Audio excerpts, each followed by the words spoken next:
There are toys, and then there are freak-out-worthy toys. Toys that get big reactions like... OMG, no way! Or... Best present ever! Or... It's what I've always wanted. For those toys, you need Walmart. They've got exclusives from major brands like Disney, Barbie, and Adventure Force that you can't find anywhere else. Toys that make kids jump for joy. Thank you! And make you a hero for giving them. Shop hundreds of exclusive toys. Yes! Welcome to your Walmart. A Quiet Place Day 1 is now streaming on Paramount Plus. If we stay here, we die. I have a plan. It's thrilling. Terrifying.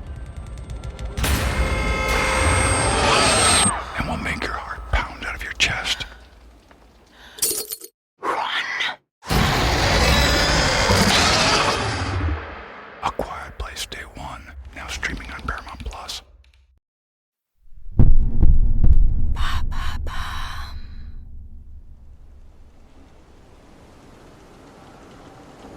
Esteban ouvre les yeux, mais il n'est pas sûr d'être réellement réveillé. Il passe une main sur sa joue, son nez, l'autre sur son front, comme pour s'assurer de sa propre présence. Contre toute attente, son visage est bien là, brûlant, sec, tanné par le soleil. Un léger balancement traverse son corps de ses orteils à la racine de ses cheveux. Ça n'est pas désagréable, mais cela le maintient dans une rêverie qui l'empêche de mettre ses idées en ordre. Il prend tout un coup conscience qu'il n'est pas couché sur sa paillasse. Son dos raide est plaqué sur un sol rugueux. Sa nuque est engourdie. Il a dû dormir là plusieurs heures sans même s'en rendre compte. Où suis-je ? Dans une grimace, il tend le bras pour attraper la corde devant lui, se redresse et ne peut retenir un soupir de soulagement. Depuis maintenant 6 jours qu'il a quitté la Havane, Esteban vit un rêve dont il craint d'être tiré à tout instant. Ce qui s'étend devant ses yeux est pourtant bien réel. Sur le pont, les soldats s'entraînent comme tous les jours au maniement de leurs armes, tandis que les matelots réajustent continuellement la position des voiles avec une précision d'orfèvre. Leur efficacité permet à la flotte d'avoir 1 jour d'avance sur les prévisions du capitaine. Les navires traversent déjà le détroit de Floride, saluant une dernière fois les plages du Nouveau Monde, avant de s'élancer dans l'immensité de l'Atlantique. 3 mois les séparent du port de Séville. Esteban savourera chaque jour du voyage. C'est la toute première fois qu'il met les pieds sur un de ces immenses navires qu'on appelle galions. Il a dû mentir sur son âge pour embarquer. Jamais le capitaine n'aurait accepté d'engager un garçon de 13 ans, totalement inexpérimenté, dans une expédition d'une telle importance. Car le convoi transporte une cargaison inestimable. En plus de 14 millions de pesos, les cales des navires sont gorgées de plusieurs tonnes d'or, d'argent et de diamants, de sucre, de cacao et de fruits exotiques. La couronne espagnole ne peut se passer de telles ressources, dont elle n'a déjà que trop attendu la livraison. Pour Esteban, ce voyage est le premier de la vie de marin à laquelle il aspire depuis l'enfance. Et si les matelots n'ont d'abord vu en lui qu'un mousse maladroit, il a su rapidement leur prouver sa valeur. Il travaille bien, vite et ne se plaint jamais. Mais ce qui force le sourire des vieux loups de mer, c'est son émerveillement devant les moindres aspects de la vie à bord. 1 semaine après le départ, l'enthousiasme de l'équipage gagne même le capitaine de l'expédition. Et pour cause. Pas un seul navire ennemi à l'horizon. Il faut dire que la couronne ne plaisante pas avec son trésor. Outre les nombreux soldats engagés, tous armés jusqu'aux dents, chacun des 10 galions compte 40 canons. Il ne se trouve pas dans toutes les Caraïbes un seul pirate assez fou pour attaquer une telle armada.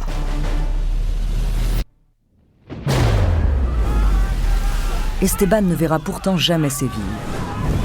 En ce 31 juillet 1715, la flotte espagnole qui transportait l'un des plus grands trésors de l'histoire fut surprise par un ouragan d'une violence inouïe. Les vaisseaux tentèrent de faire demi-tour pour accoster sur les plages de Floride en catastrophe, mais tous sombrèrent à quelques encablures du rivage. Il n'y eut aucun survivant. Dès le lendemain, des murmures portés par les vents gagnèrent chaque port des Caraïbes. Il existerait un inestimable trésor, un trésor perdu au large de la Floride, un trésor qui dépasse l'imagination. des centaines d'hommes se mettent en chasse, l'or les appelle. Bonjour, je suis Andrea Brusque, bienvenue dans Les Fabuleux Destins. Cet épisode est le premier que nous consacrons à Barbe Noire, corsaire mystérieux, flibustier légendaire, c'est l'une des figures mythiques de l'âge d'or de la piraterie. Dans cette première partie, je vous parlerai de l'essor de la République pirate et du mentor de Barbe Noire, le capitaine Benjamin Hornigold.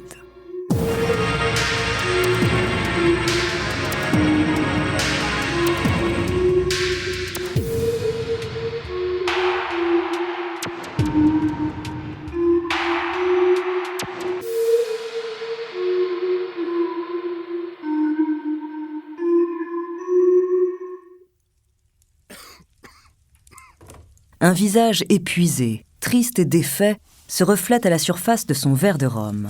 Jamais Benjamin Hornigold n'avait pensé que la paix puisse être plus cruelle encore que la guerre.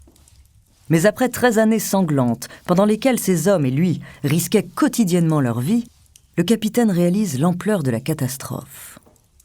Ayant signé la fin des hostilités avec l'Espagne, l'Angleterre, ruinée, a pris la décision de réduire drastiquement les effectifs de sa flotte.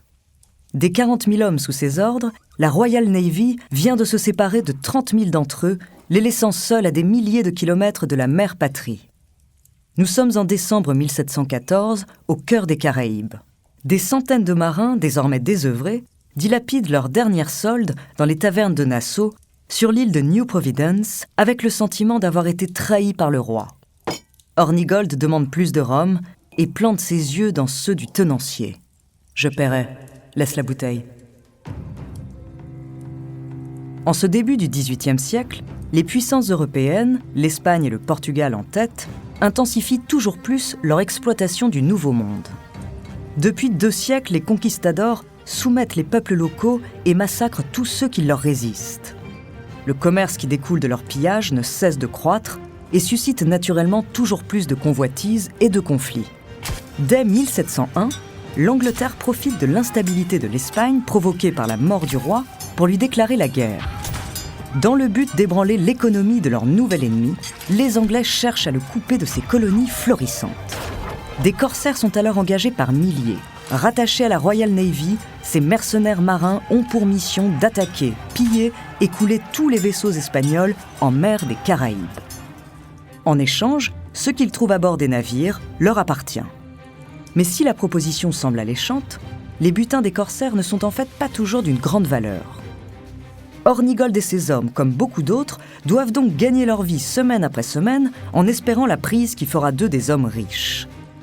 Dans la région, leur réputation les précède désormais. Il leur suffit parfois d'approcher un bâtiment pour que celui-ci se rende sans résistance. Dans ces cas-là, Hornigold garantit toujours la vie sauve des passagers. Ainsi, d'île en île, de taverne en campement de pêcheurs, on dit que sa connaissance des mers, sa bravoure et son sens de l'honneur font de lui le meilleur capitaine des Caraïbes. 13 ans se sont maintenant écoulés depuis la déclaration de guerre de 1701 et le chef corsaire est à la croisée des chemins. S'il respecte la paix, ses hommes et lui peuvent dire adieu à leur rêve de richesse. S'ils la rompent, ils seront accusés de trahison et poursuivis sans relâche jusqu'à ce que chacun d'entre eux subisse le même sort, un saut dans le vide suivi d'un arrêt brutal. Mais aussi cruciale qu'elle soit, Hornigold sait qu'il ne peut prendre cette décision seul. Cela serait contraire au code que son équipage et lui-même ont lentement élaboré année après année. Il vide son verre d'une traite et prend la direction du campement après avoir laissé un écu argenté sur la table. Il n'a maintenant plus un sou. Cette pièce était la dernière qui lui restait. Au soir, on discute d'abord à la lueur des braises pendant de longues heures, puis les marins sont invités à voter un à un librement. À mesure que les mains se lèvent, les respirations se font courtes, et le verdict finit par tomber. À l'unanimité, les hommes de Benjamin Hornigold font cette nuit-là le choix de poursuivre le seul métier qu'ils ont appris. Ils vont naviguer pour tuer, tuer pour piller, piller pour naviguer. C'est un aller sans retour. Les corsaires choisissent de devenir pirates. Seulement quelques mois plus tard, la rumeur du naufrage épique de 10 galions atteint leur campement. Une aubaine pour les nouveaux pirates. Mais ils ne se doutent pas qu'un rival redoutable les devance. Henry Jennings se précipite vers le trésor, toute voile dehors.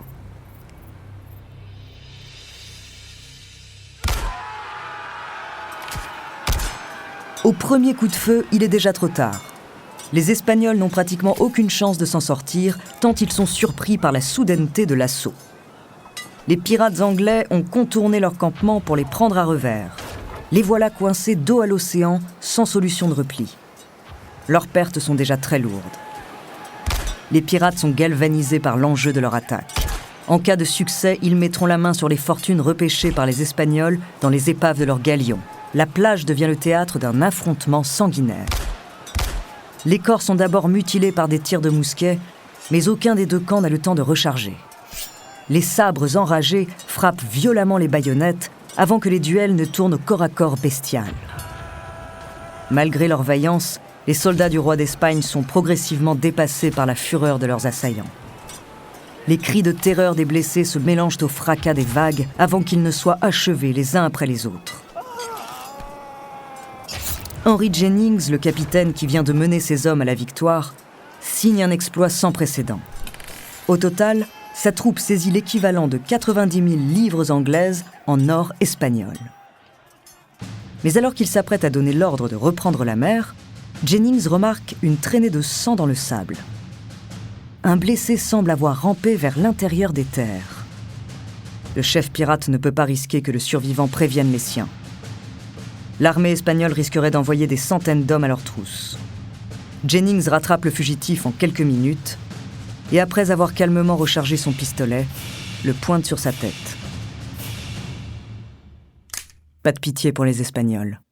Jamais.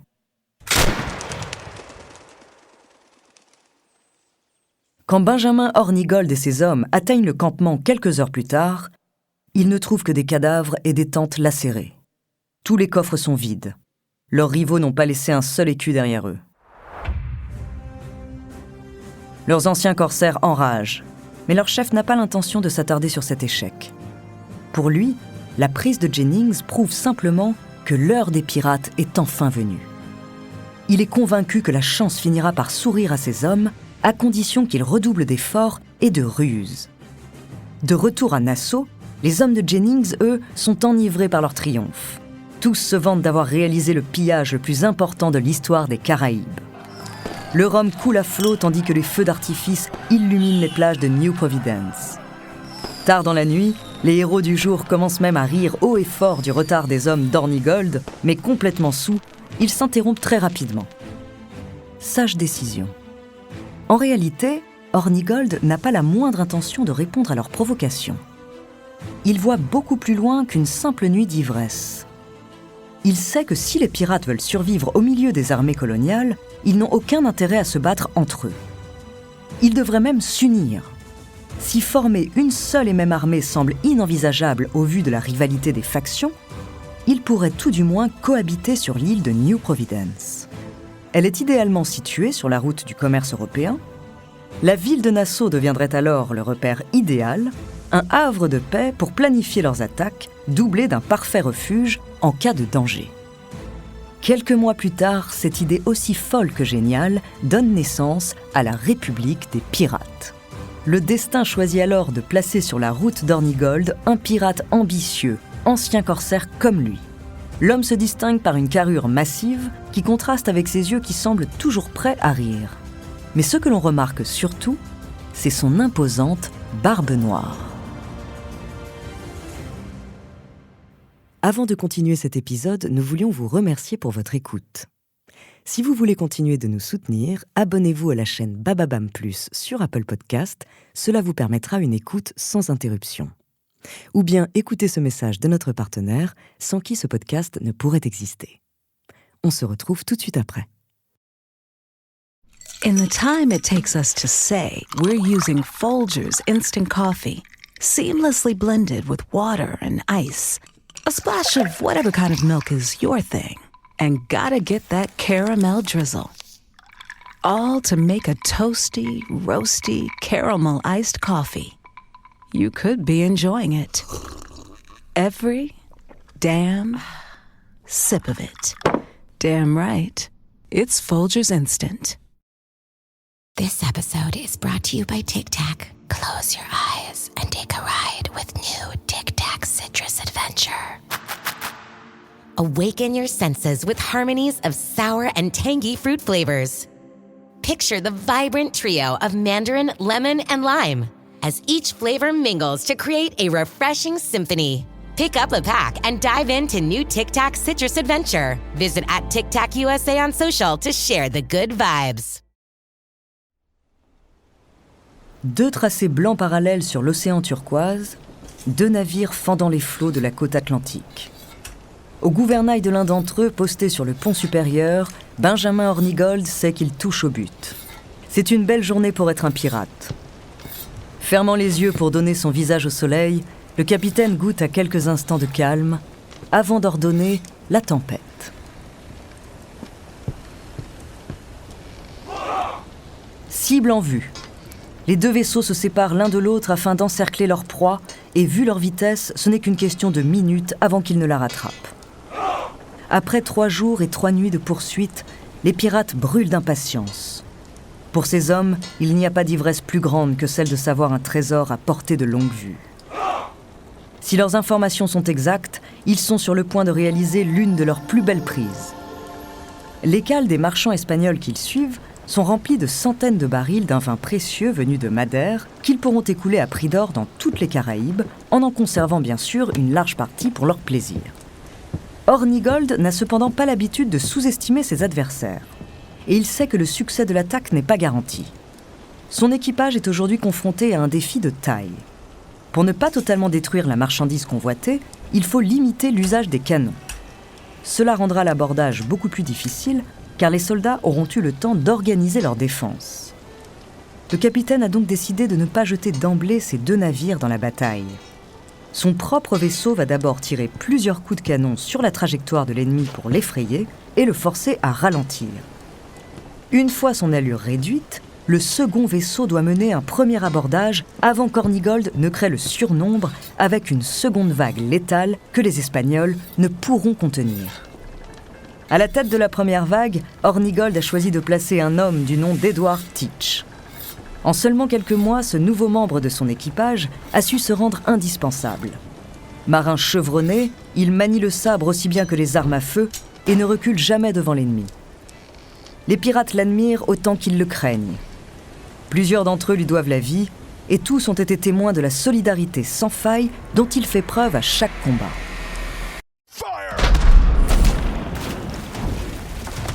Comme prévu, la première canonnade ralentit presque immédiatement les Espagnols. L'attaque peut commencer. Le navire de Teach fond droit sur les marchands et le drapeau que l'équipage déploie ne laisse aucun doute sur ses intentions. À la place du traditionnel tissu noir, une étoffe rouge à tête de mort est hissée sur le mât principal. Tous les marins du monde savent que cette couleur n'a qu'une seule signification, pas de quartier. Ce jour-là, Edward Teach monte encore le premier sur le pont du navire marchand. Il embroche 2 Espagnols d'un seul coup d'épée, plonge au sol pour esquiver une baïonnette et se relève en ramassant un pistolet. Son tir fracasse la tête d'un 3e homme qui bascule par-dessus bord. Et pendant ce qui semble un instant suspendu, ses compagnons le regardent ébahi décimer une 15aine de soldats sans hésitation, comme s'il anticipait chacun de leurs mouvements. Il n'y aura pas besoin d'une seconde vague. Edward Teach a pris possession du navire à lui tout seul. L'homme à la barbe noire commence à écrire sa légende. Au cours de l'année 1717, Benjamin Hornigold et ses pirates multiplient les succès dans les Caraïbes. Ils représentent une menace constante pour la marine marchande et après des mois de pillage, ils n'ont plus aucun mal à financer leurs expéditions. Si leur réputation n'est plus à faire dans la République des pirates, c'est aussi grâce à un homme en particulier qui n'a cessé de monter au sein de la hiérarchie ces derniers mois, Edward Teach.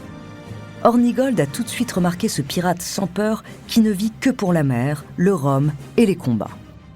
À Nassau, la capitale des flibustiers, on a pourtant l'habitude de croiser des forces de la nature qui exhibent tout fièrement leurs cicatrices comme autant de preuves de virilité. Mais Teach est un cas à part.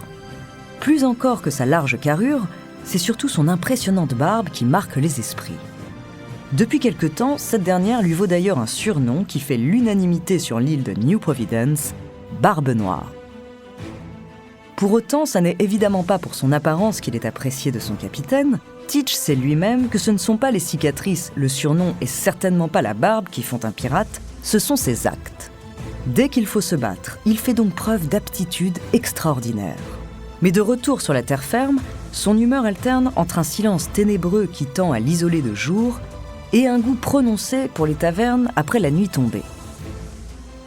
Outre ces silences, ce qui intrigue le plus Hornigold, c'est le niveau d'instruction dont semble avoir bénéficié son nouvel homme fort.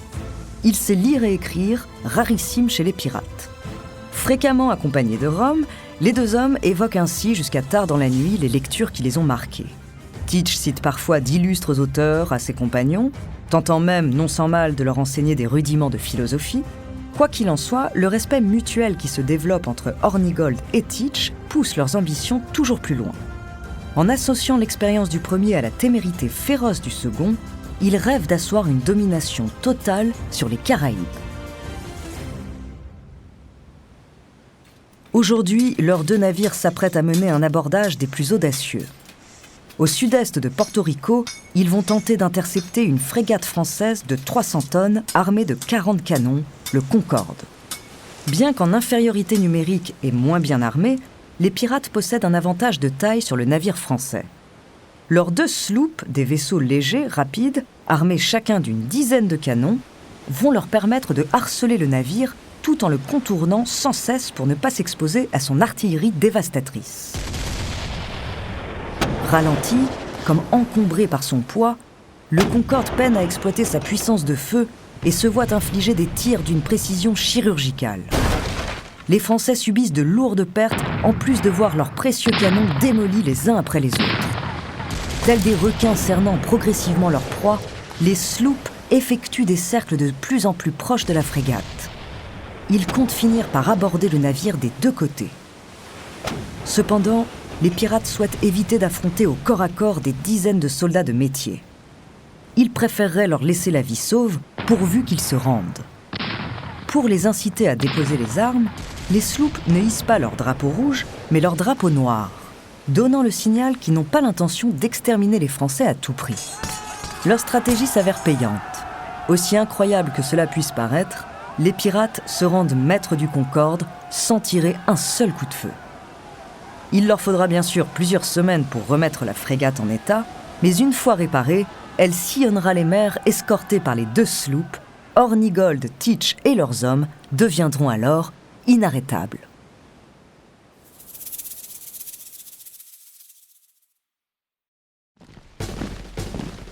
La couronne britannique a longtemps tergiversé, mais elle a finalement décidé de mettre un terme aux activités pirates en mer des Caraïbes.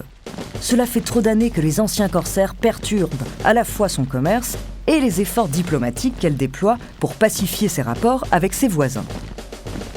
10 navires anglais, lourdement armés, sont sur le point de quitter Bristol. Chacun de ces vaisseaux de guerre transporte des dizaines de canons et au total, près de 300 soldats vont appareiller vers le Nouveau Monde. Woodes Rogers, un commandant expérimenté, s'est vu confier la charge de mener l'expédition. Il est porteur d'un message clair.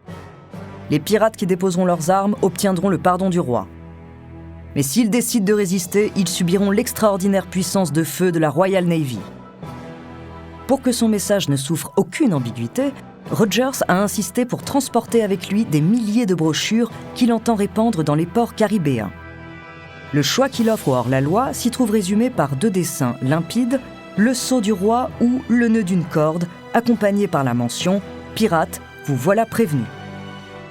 S'il y a peu d'équipages qui, au sein de la République pirate, peuvent rivaliser avec l'armée anglaise, celui d'Hornigold et Teach en est capable. Mais l'ultimatum posé par Rogers va diviser pour la première fois cet équipage, dont la cohésion semblait jusqu'ici immuable. Depuis qu'il sévit dans les Caraïbes, et en souvenir des années durant lesquelles il a défendu la bannière de son roi, Hornigold a toujours catégoriquement refusé d'attaquer des navires anglais. Le capitaine se trouve donc à la croisée des chemins. Il y a 4 ans, quand il a choisi d'embrasser la piraterie, son équipage l'avait suivi comme un seul homme. Aujourd'hui, il ne peut se résoudre à trahir une seconde fois sa patrie. il ne sait pas encore que cette fois, la plupart de ces hommes ne partagent pas son nouvel état d'esprit.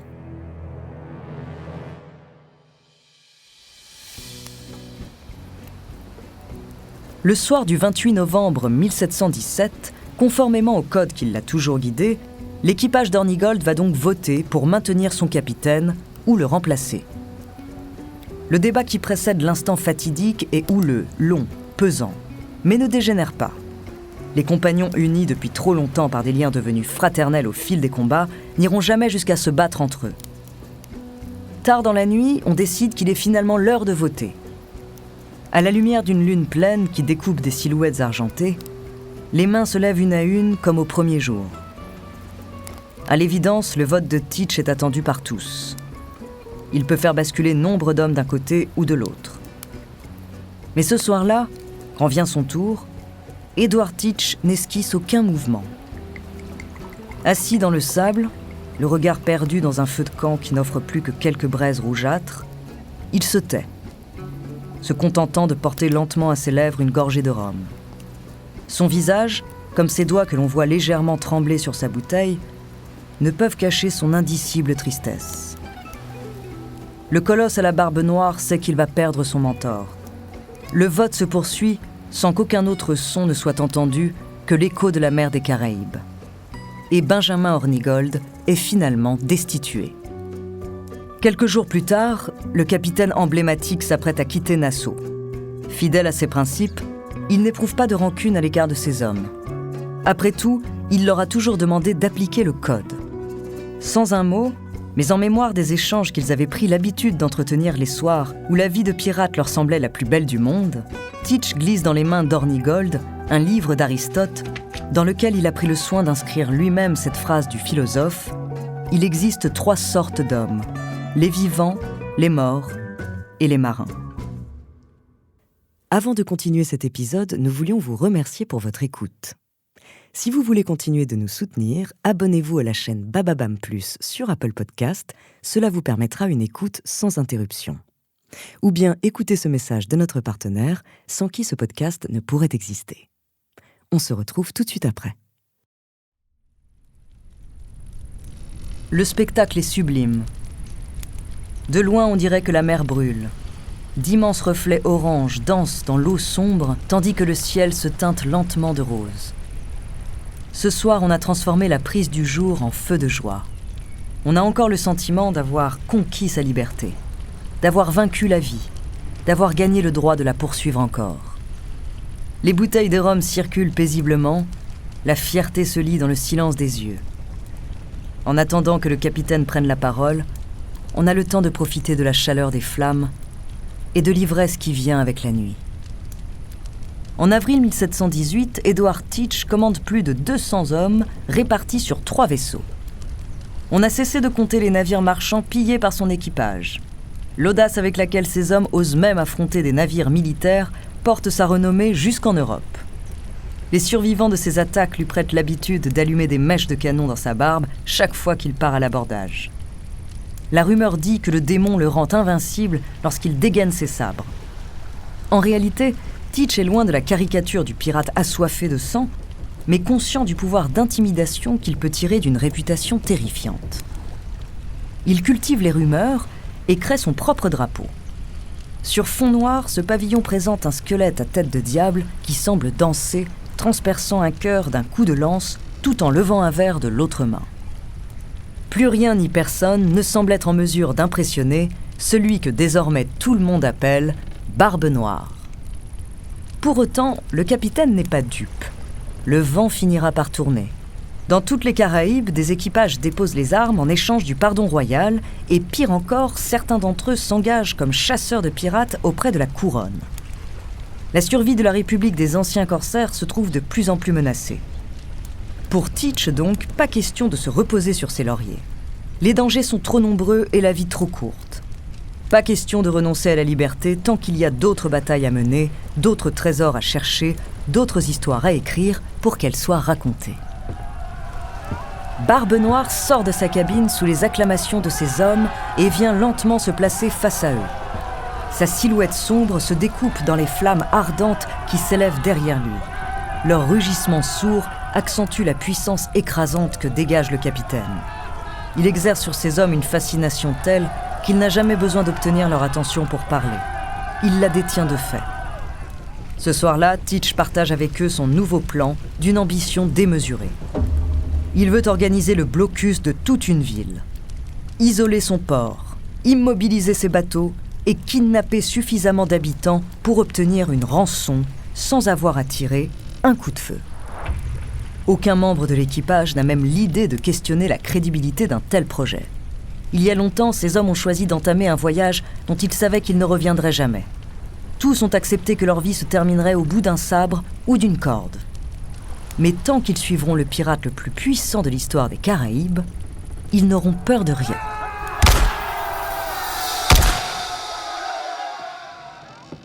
On dirait qu'il n'y a pas d'air. Pas la moindre brise dans les voiles, rien pour tempérer la chaleur suffocante qui s'est emparée du pont. William Howard, le quartier-maître, fait lentement les 100 pas depuis plus de 3 heures. Démarche droite, montre en main, mâchoire crispée. De temps en temps, il s'arrête, lève sa longue vue vers le port et après quelques instants la repose pour reprendre obstinément sa marche. Quand il croise le regard interrogateur d'un de ses compagnons, il se contente d'un signe de tête fermé. Immobiles, comme cloués sur le bois brûlant, les pirates transpirent continuellement sans échanger un mot, gagnés par une fébrilité grandissante. Ce n'est pas qu'ils ont particulièrement peur de la colère du capitaine, c'est qu'ils n'avaient jamais imaginé que celui-ci puisse un jour être gagné par le doute. Debout sur la partie supérieure du pont, Barbe Noire crispe violemment ses doigts sur le bastingage pour ne pas laisser paraître la rage qui l'anime. Son plan est sur le point de s'effondrer sur lui-même. Alors que le colosse, les yeux fulminants braqués sur l'horizon, semble sur le point d'arracher le bastingage à main nue, l'un de ses hommes vient se placer derrière lui.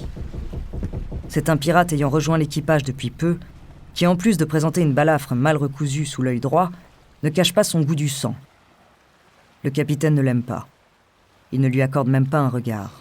Sans aucune gêne et dans un sourire sadique, le balafré formule à haute voix la solution qui lui semble adaptée à la situation. « Mon capitaine, le moment est peut-être venu d'exécuter quelques otages. »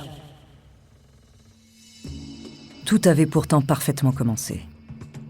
Pendant près d'1 semaine, les pirates ont surveillé méticuleusement leur cible et ses environs. Ils n'en ont pas cru leurs yeux. Une escouade de reconnaissance partie durant 2 jours est revenue confirmer ce que les longues vues leur avaient déjà laissé penser. La ville portuaire de Charleston est très vulnérable, et moins bien gardée encore que ce qu'ils croyaient. Cachés dans une baie proche de Charleston, idéale pour couper la route du continent, les navires de Teach ont intercepté un à un les vaisseaux qui quittaient le port. 9 navires en 2 jours. Tous se sont rendus sans opposer la moindre résistance, à tel point que les hommes de Barbe Noire, très confiants, se permettaient de railler leurs prisonniers en scandant « Au nom de la République des pirates, nous nous emparons de ce bâtiment ». Le 2e jour, Samuel Wragg, membre du conseil de la province de Caroline, est capturé. Cet otage de choix permet à Teach de se montrer particulièrement avide dans ses exigences. En plus d'une importante rançon, il somme les autorités de lui fournir quantité de médicaments. L'enchaînement des combats et les efforts physiques qu'il déploie quotidiennement coûtent toujours plus à ses hommes. Barbe Noire préfère anticiper d'éventuels revers de fortune. En très peu de temps, le gouverneur de la ville accède à toutes ses demandes. Et plusieurs pirates se rendent au port pour récupérer leur dû. Mais cela fait maintenant 2 jours qu'ils sont partis et aucun d'entre eux n'est revenu. Chaque minute de retard insulte Barbe Noire, autant qu'elle le force à réagir à la hauteur de sa réputation. Après avoir attendu bien plus de temps qu'il n'aurait dû, le capitaine se rend à l'évidence, il n'a plus le choix. Se tournant vers Howard, il ordonne l'attaque de Charleston. Brûlez tout. Le quartier-maître donne l'ordre aux pirates de prendre leur poste de combat, les canons sont chargés, les fusils sortis des cales et le pavillon rouge est hissé sur les mâts. 8 navires armés jusqu'aux dents prennent la direction du port. Aujourd'hui, l'équipage de Barbe Noire va se salir les mains.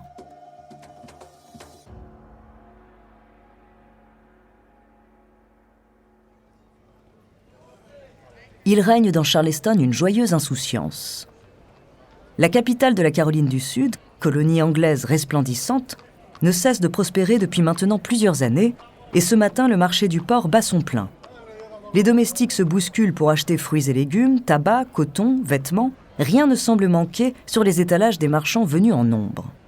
Dans la foule se détachent aussi d'élégantes femmes de colons anglais.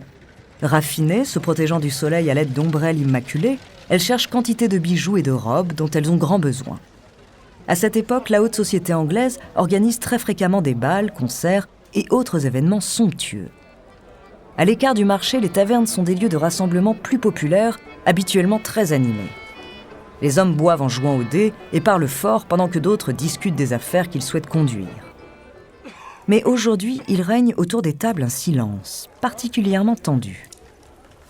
Un pêcheur prétend qu'une flotte arborant pavillon noir mouille dans une baie voisine tout proche du port. Tout le monde sait que l'homme est un alcoolique notoire qui, n'ayant pas d'argent, a pris l'habitude de troquer son poisson contre du rhum. Les clients s'entendent volontiers sur son ivresse avérée et aucun d'entre eux ne porte de crédit à ses délires hallucinatoires. Seulement, ces dires sont corroborés par un autre homme, un marchand respectable qui affirme avoir aperçu plusieurs pirates rôder près de la maison du gouverneur. La peur se répand de table en table et les esprits s'échauffent au point que certains veulent en venir aux mains. Finalement, le marchand propose qu'un groupe de volontaires se rende à pied jusqu'à la baie pour en avoir le cœur net et qu'un autre groupe aille chercher le gouverneur. Une dizaine d'hommes quittent la taverne. En sortant, ils sont éblouis par le soleil pendant plusieurs secondes avant de réaliser qu'ils font face à une vision d'horreur. Des navires se rapprochent à grande vitesse du port. Plusieurs d'entre eux sont armés de canons et tous arborent le pavillon rouge. Les pirates ne feront pas de quartier. La panique se répand sur le marché comme une traînée de poudre. Il faut fuir à tout prix et le plus vite possible. Alors que les bourgeois tentent de gagner leur calèche, certains marchands abandonnent leur étalage pour se réfugier dans la ville. Les femmes et les enfants s'enferment à clé, tandis que les hommes courent vers la forge, espérant pouvoir y voler des armes et des outils pour se défendre. En l'absence de soldats de métier, ils sont le seul espoir de Charleston. Quand les pirates ne semblent plus qu'à 1 lieue du port et qu'on peut voir leurs canons pointés sur les habitations, quelques hommes étrangement vêtus font alors leur apparition sur le marché désert. Un âne qui tire une lourde charrette les accompagne. Aussi absurde que cela puisse paraître, leur démarche laisse à penser qu'ils sont complètement saouls. Il n'est rien arrivé aux hommes que Barbe Noire avait envoyé collecter la rançon. Ils ont simplement fêté leur nouvelle victoire avec tellement de rhum qu'ils en ont oublié leur mission. À quelques minutes près, la ville aurait été rayée de la carte. Si le capitaine évite un bain de sang ce jour-là, il comprend néanmoins qu'il va maintenant devoir se faire discret. Le blocus de Charleston constitue pour lui une immense réussite, mais il pourrait tout aussi bien être la provocation de trop. Serait-ce le moment de quitter la piraterie ? Avant de continuer cet épisode, nous voulions vous remercier pour votre écoute. Si vous voulez continuer de nous soutenir, abonnez-vous à la chaîne Bababam Plus sur Apple Podcast, cela vous permettra une écoute sans interruption. Ou bien écoutez ce message de notre partenaire, sans qui ce podcast ne pourrait exister. On se retrouve tout de suite après. Des semaines sans voir la lumière du jour. Une soif telle qu'il n'en a jamais connue, et qui le pousse à lécher le sol humide du matin au soir. William Howard vit un cauchemar dont il ne voit pas la fin. Il est hanté quotidiennement par les cris lointains de prisonniers qui, comme lui, sont entravés par des chaînes tranchantes et rouillées. La volonté de faire qui a fait sa force pendant des années le quitte un peu plus à mesure que défilent ses journées d'agonie. Longtemps, il s'est accroché à la devise que son équipage répétait avant chaque combat. Les hommes de Barbe Noire ne se rendent jamais. Mais il ne se fait plus d'illusions maintenant. Il sait qu'il va finir par parler, par révéler l'endroit où son mentor se cache. Depuis le blocus de Charleston, son ancien capitaine s'est en effet retiré dans un lieu si difficile à trouver que les autorités commencent à croire qu'il n'existe sur aucune carte. Le tortionnaire de William Howard se nomme Alexander Spotswood. Ancien lieutenant-colonel de l'armée britannique devenu gouverneur de Virginie, cela fait plusieurs mois qu'il s'est lancé dans la traque de Barbe Noire et de ses anciens complices. Il sait qu'après leur séparation, les pirates se sont dispersés dans toute la Caroline du Nord et jusque dans la province dont il a la charge, la Virginie. Mais pour Spotswood, il est évident qu'une fois leur pactole dilapidé, les anciens compagnons s'uniront de nouveau pour reprendre la mer. Ce n'est plus qu'une question de temps. En tant que gouverneur, il est de son devoir de protéger la couronne contre tous ses ennemis de l'extérieur comme de l'intérieur. Pour autant, l'ancien officier n'a pas l'intention de faire aux pirates le cadeau d'un procès. Pour lui, une justice équitable et la possibilité du pardon royal sont loin d'être une menace à la hauteur de ce que mérite le choix d'une vie violente, faite de débauche et de perversité. Tous les pirates méritent la mort. Obsédé par sa quête, Spotswood envisage d'opérer hors de sa juridiction. Si les hors-la-loi se cachent en Caroline du Nord, il n'hésitera pas à y envoyer ses propres hommes, persuadé que le gouverneur de cette province protège les intérêts pirates. Quand après de longues semaines de recherche, il met finalement la main sur l'ancien quartier-maître de Barbe Noire, il se rapproche considérablement de son but. Pour rien au monde, il ne laisserait s'échapper ce précieux prisonnier. Howard est réveillé par un violent coup de pied dans la gorge qui lui coupe instantanément la respiration.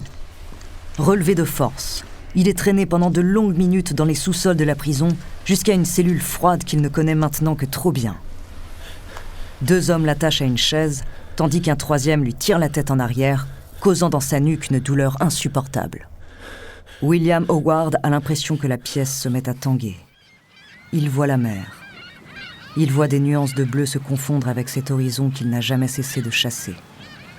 Il a l'impression de tenir une corde rêche et brûlante dans sa main, de sentir le soleil sur son visage et le goût du sel sur ses lèvres. Où est Barbe Noire ? Être pirate, c'est une belle vie sur les flots. 2 sloops rapides fondent vers l'île d'Ocracoke sous un ciel menaçant. Le lieutenant Robert Maynard peut voir les plages d'argent qui l'attendent. Il les fixe avec une extrême concentration, la main droite crispée sur le pommeau de son épée. Cet officier de 35 ans, très ambitieux, s'est vu confier par le gouverneur de Virginie, Alexander Spotswood, la charge de tuer Barbe Noire et de mettre fin à la terreur qu'il fait régner dans les Caraïbes depuis 2 ans. Pour Maynard, qui ne possède pas de protecteur dans l'armée ni de relations dans l'aristocratie, c'est une opportunité inespérée d'obtenir la promotion qui lui échappe, celle qui ferait de lui l'homme accompli, le militaire admiré qu'il a toujours souhaité devenir. Ordonnant que le drapeau britannique soit déployé en haut des mâts, l'officier songe que tout autre résultat qu'une écrasante victoire est inenvisageable. Il se sent prêt à donner sa vie pour elle. Bien que ces hommes soient épuisés par le voyage qu'ils ont fait depuis la Caroline du Nord, Maynard ne peut leur permettre de leur accorder quelques repos. Barbe Noire change trop régulièrement de cachette et peut à tout instant leur filer entre les doigts. Grâce au travail de son unité de reconnaissance, le lieutenant sait que l'équipage des pirates n'est pas au complet. Ces hommes bénéficieront de l'avantage du nombre. Maynard veut à tout prix éviter d'affronter Barbe Noire sur la mer. Sa puissance de feu dépasse largement celle des sloops, qui ne sont même pas équipés de canons. En effet, la mission, illégale puisque commanditée par Spotswood en dehors de la Virginie, n'a pas bénéficié du financement nécessaire à la constitution d'une flotte à la hauteur de l'événement. L'officier se rapproche donc du rivage avec une seule stratégie en tête, créer l'effet de surprise. Le plan de Robert Maynard s'écoule en 1 seconde. C'est un cauchemar. Il ignore comment, mais Barbe Noire l'attendait. Par miracle, les canons pirates ont manqué ces navires, faisant voler dans l'air de grandes gerbes d'écume qui retombent sur les ponts des sloops. Tandis que les pièces d'artillerie sont rechargées, les vaisseaux du lieutenant ont tout juste le temps de se placer dans l'angle mort de l'ennemi. La bataille décisive commence. Soudain, l'officier britannique entend un bruit sourd, comme un violent choc étouffé par la mer.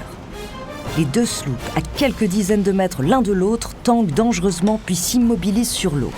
Pour les soldats de la couronne, la situation ne peut être plus désespérée. Leurs 2 vaisseaux qui naviguaient trop près du rivage viennent de s'échouer sur un banc de sable et se trouvent maintenant à la merci des pirates qui peuvent prendre le temps de les ajuster. Le 2e sloop de Maynard est pulvérisé par une salve aussi précise que dévastatrice. La coque est immédiatement fracturée, tandis qu'une dizaine d'hommes meurent sur le coup. D'autres, mortellement blessés, se noient dans des cris de panique abominables sans que personne ne puisse les secourir. Les Anglais ne sont maintenant plus en supériorité numérique. Barbe Noire commet alors une première erreur. Dans un excès de confiance qui ne lui ressemble pas, il décide d'aborder le navire de Maynard pour lancer son équipage dans un corps-à-corps sanglant. Sur son visage, on peut lire la colère qui le consume et toute la rage qui l'anime d'avoir été retrouvé par les autorités. Aujourd'hui, il n'est pas question qu'un seul de ses opposants survive. Mais Barbe Noire sous-estime son ennemi.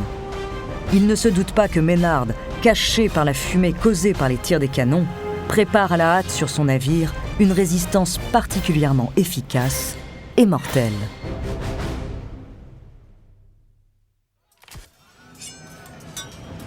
Les lames et filets sont prêtes, les grappins déchirent le bois trempé, les cordes se tendent. Sûrs de leur force, les pirates partent à l'abordage. Robert Maynard était venu pour tuer. Ces hommes n'offrent ni pardon royal, ni compromis, ni pourparlers. Barbe Noire, lui, défend un mode de vie et de survie. Il représente des milliers de marins trahis par leur roi qui ont fait le choix de devenir pirates pour vivre libres. Pour ces deux hommes que tout oppose, l'affrontement ne peut être qu'un duel à mort. De ceux qui forgent les légendes. Le ciel est désormais si sombre qu'on dirait qu'il fait nuit. L'orage commence, nous sommes le 22 novembre 1718 et désormais seules les armes doivent parler. Les pirates déferlent sur le pont animés d'une férocité vertigineuse. Face à eux, une quinzaine d'Anglais seulement défend encore le navire. Plusieurs pirates sont abattus par des tirs précis, mais bientôt, les soldats de la couronne ne peuvent contenir leurs assaillants. Il faut se résoudre à plonger au cœur de la bataille. Dans la confusion chaotique du corps à corps, on ne distingue plus ni les uniformes ni les visages. Un homme semblant prendre l'avantage sur un autre glisse sur une flaque de sang puis tombe. Son crâne est immédiatement fracassé par une crosse de fusil. Chaque combattant lutte pour sa vie avec un épouvantable acharnement. Indécise pendant de longues minutes, la bataille tourne finalement à l'avantage des pirates. Une fois de plus, Barbe Noire a survécu. Quand il se redresse au milieu du carnage, son sourire de fauve ferait fuir les plus courageux des soldats. À regarder ses yeux, on peut le croire possédé par une force venue des ténèbres. Face à ces hommes, le capitaine lève son sabre au-dessus de sa tête en signe de victoire. La légende dirait-elle vrai ? Le colosse est-il protégé par le diable ? C'est alors que Maynard referme son piège sur son ennemi. Le lieutenant avait caché ses derniers hommes dans la cale avant l'abordage. 25 soldats font irruption sur le pont. Leurs fusils chargés préalablement font des ravages immédiats dans les rangs pirates. Affaiblis par le corps-à-corps meurtrier qu'ils viennent de remporter, ces derniers sont rapidement dépassés. Bientôt, Maynard parvient à isoler Barbe Noire.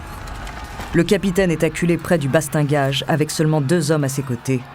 Qu'importe. L'équipage de Barbe Noire ne se rend jamais. Le chef pirate sait ce qu'il lui reste à faire. Dans une telle situation, il doit s'abandonner à son instinct de mort. Le laisser guider les mouvements de cette épée est devenu le prolongement de son bras. Déchaîné par une folie furieuse, il se jette sur Maynard. Les 2 adversaires roulent dans un nuage de fumée.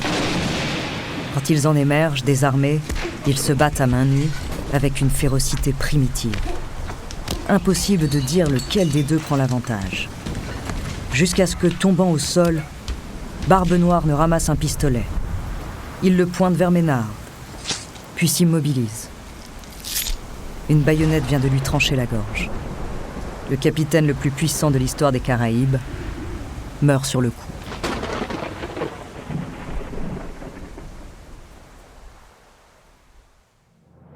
Après la mort de Barbe Noire, l'activité pirate en mer des Caraïbes ne cessera de décliner. À la fin de l'année 1719, la République des anciens corsaires ne sera plus. Elle n'aura existé que 5 ans. Pourtant, un siècle plus tard, quand le roman L'île au trésor de Robert Louis Stevenson connaît un immense succès, il enracine l'univers pirate dans l'imaginaire collectif. Depuis, leurs histoires et leurs légendes fascinent le monde entier. Au XXIe siècle, le succès historique de la franchise Pirates des Caraïbes relance encore l'intérêt des spectateurs pour les aventures des anciens corsaires. Du manga culte One Piece aux jeux vidéo Assassin's Creed, des livres d'histoire aux films et romans qui lui sont consacrés, Barbe Noire reste encore à ce jour le pirate le plus légendaire ayant existé.